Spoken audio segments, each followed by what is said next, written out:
All right, another question about transverse waves, and this time we're thinking about the displacement of particles and the direction of velocity. As ever, take a second to read the question, have a try, and then see if you agree with my answer.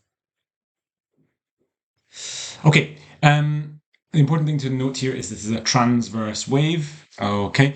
And so therefore we're expecting that as the wave moves from left to right, we're looking at a disturbance, a displacement, which is perpendicular. And so immediately those answers D and B should be ruled out. We are not expecting anything to be moving parallel to the wave direction.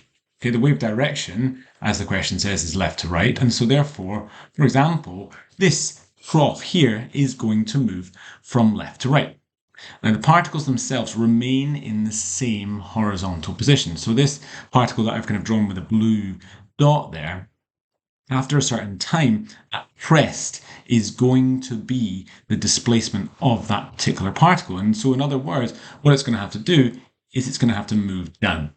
And so hopefully you can see that at that point P, its velocity is downwards because it has to end up in that position underneath where it is at this moment in time.